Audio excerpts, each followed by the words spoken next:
সাম্প্রতিক সময়ে শিশু আসিয়াকে ধর্ষণ এবং তার পরবর্তী সময়ে ধর্ষণের কারণে তার মৃত্যু হয়। দেশব্যাপী এক তোলপাড় শুরু হয়ে গেছে ধর্ষণ বিরোধী আন্দোলন। এটা আমাদের বিবেককে জাগ্রত করেছে। এটাই খুবই স্বাভাবিক।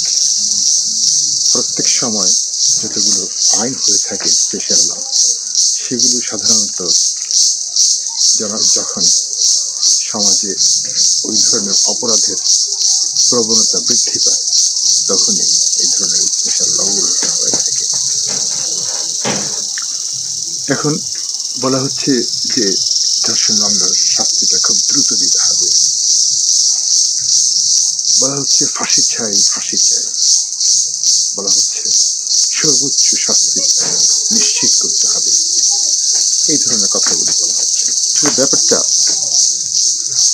যখন ফাঁসি চাই কিংবা সর্বোচ্চ শাস্তি নিশ্চিত করতে হবে, এই স্লোগানগুলো তখনই ওঠে যখন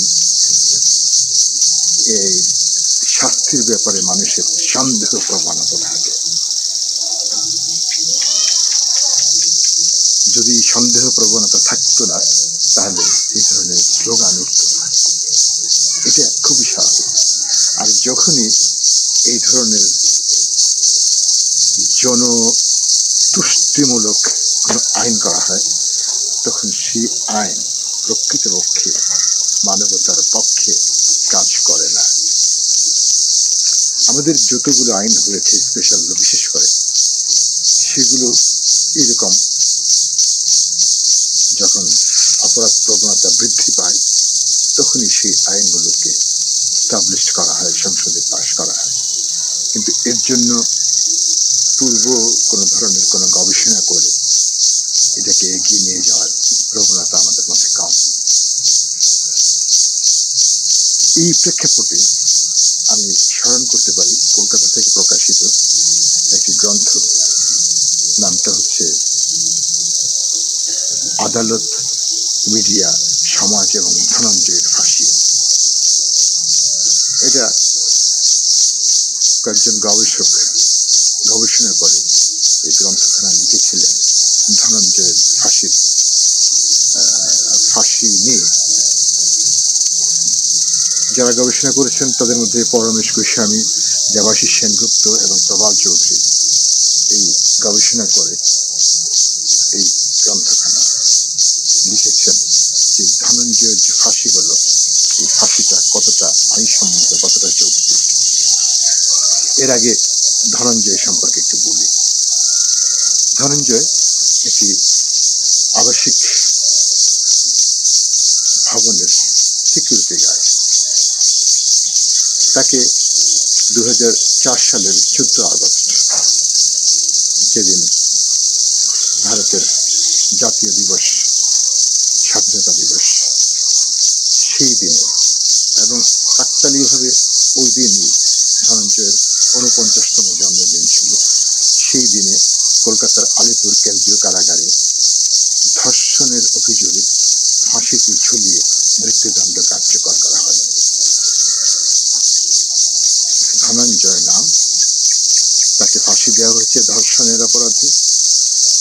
সে একজন আবাসিক ভবনের সিকিউরিটি গার্ড। ঘটনাটা 1990 সালের 5ই মার্চ কলকাতার ভবানীপুরে 16 বছর বয়সী এক স্কুলগামী ছাত্রী হেতাল পারেখ তার নিজের ফ্ল্যাটে ধর্ষণ ও হত্যার শিকার হয়েছিল।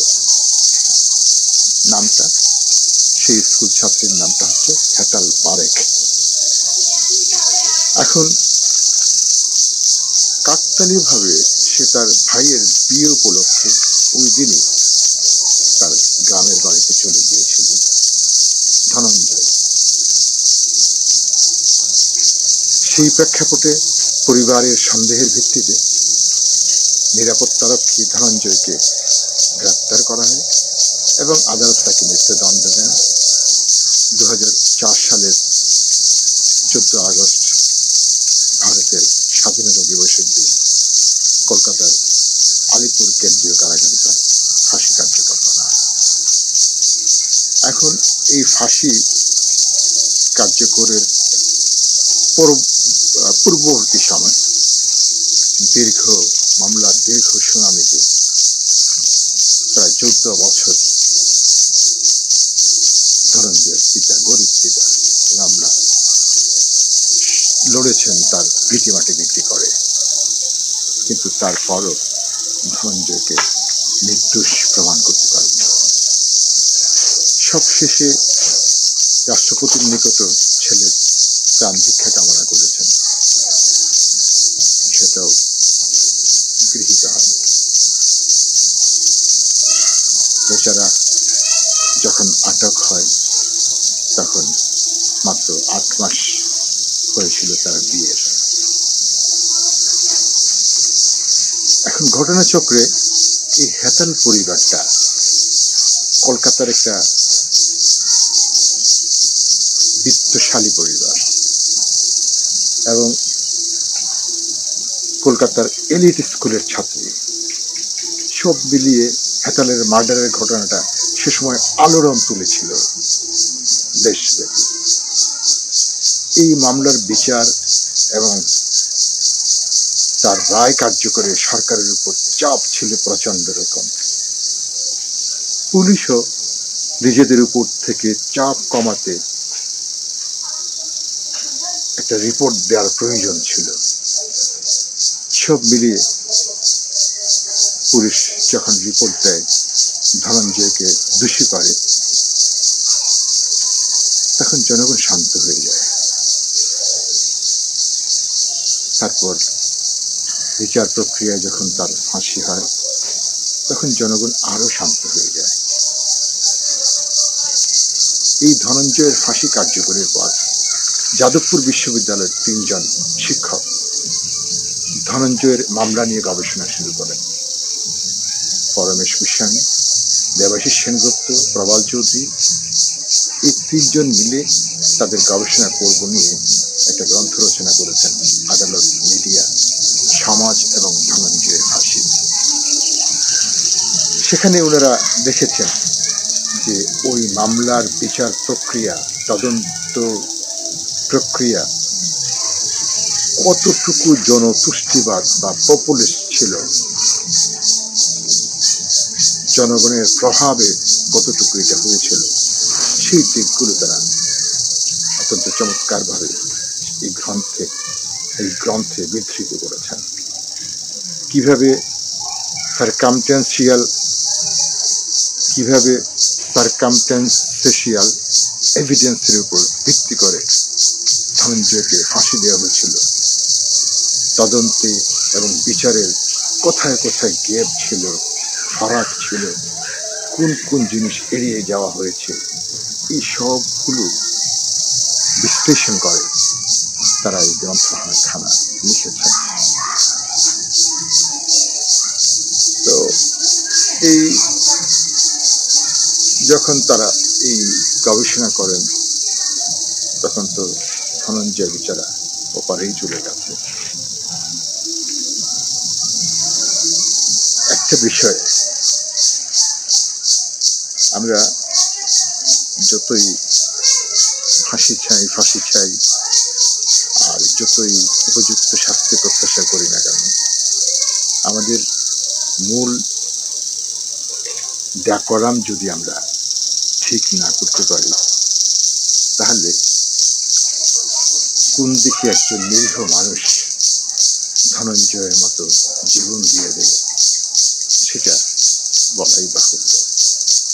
এই ধনঞ্জয়কে নিয়ে পরবর্তীতে একটা মুভিও হয়েছে, বেশ আলোড়ন তৈরি হয়েছিল। তো আমরা ভাবছি ধর্ষণের বিচার প্রক্রিয়া খুব তাড়াতাড়ি হবে, তদন্ত হবে, সবকিছুই হবে, কিন্তু এই তাড়াহুড়ো করতে গিয়ে যেন কেউ ধনঞ্জয় হয়ে না পড়ে, সেই দৃষ্টি সর্বাগ্রে দেওয়া প্রয়োজন। আইনের ফের দিয়ে 99.9% যদি খালাসও পেয়ে যায়, কিন্তু একজন যদি নির্দোষ ব্যক্তি নিরপরাধ ব্যক্তি যদি শাস্তি পেয়ে যায়, সেটা কিন্তু আইনের জন্য গর্হিত কাজ। সেই বোধোদয় করে আমাদের হবে। আমাদের প্রত্যেকটি সেক্টর যদি কমিউনিকেট করে এক জায়গায় না আসে, জনগণ শুধু একমুখী চিল্লাচিল্লি করবেন, কিন্তু বিষয়টা তো একমুখী নয়, এটা চতুর্মুখী, দশমুখী, অনেক কাজের সন্নিবেশ এখানে। আমরা কি সবগুলোকে সন্নিবেশিত করে এগিয়ে যেতে পারবো না? বিষয়টা একটু ভাবুন।